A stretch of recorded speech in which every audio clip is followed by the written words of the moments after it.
আর যাদের ওপর খরচ হয়নি তারাও দিতে পারবে। তোদের হয়তো অনেক টাকা পয়সা আছে, এই জন্য 5 লক্ষ টাকার গরু কিনতে পারছিস, আর ওর হয়তো সেই টাকাটা নাই, ওর সামর্থ্য অনুযায়ী ও একটা ছাগল কিনছে।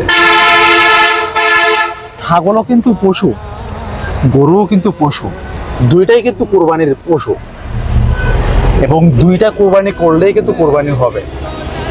দেখ, পশু কোরবানি হচ্ছে মন থেকে করতে হয়, টাকাটা ডাজেন্ট ম্যাটার।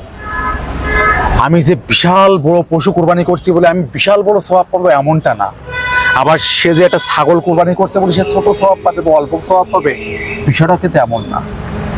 পশু কোরবানি করতে হবে মন থেকে, দিল থেকে, সহি নিয়াতে, এবং সেই টাকাটাও থাকতে হবে সঠিক এবং হালাল পন্থা হিসাবে, যেটা আল্লাহর দরবারে কবুল হবে। আমি যে হারাম টাকা ইনকাম করে সুদ ঘুষ খেয়ে, সুদ ঘুষের টাকা দিয়ে আমি 5 লাখ 10 লাখ 1 কোটি 2 কোটি টাকার গরু কিনে আমি যদি কোরবানি করি, সেই কোরবানি আল্লাহর দরবারে কবুল হবে কিনা এটাও সন্দেহ।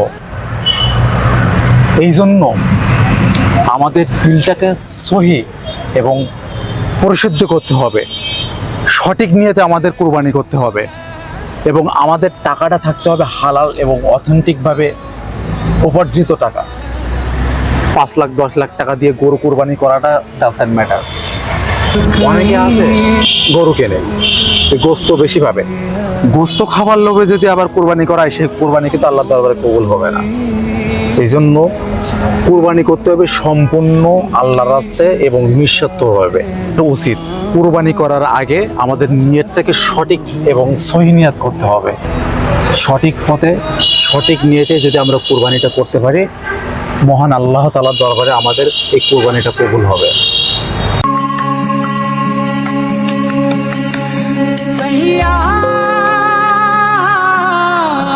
আচ্ছা বন্ধু, চল দেখি তোদের 5 লাখ টাকার গরু কেমন সেটাও দেখতে যাব, আর তোদের বাড়িতেও তোদের কোন ছাগল খেয়েছে সেটাও দেখতে যাব। চল।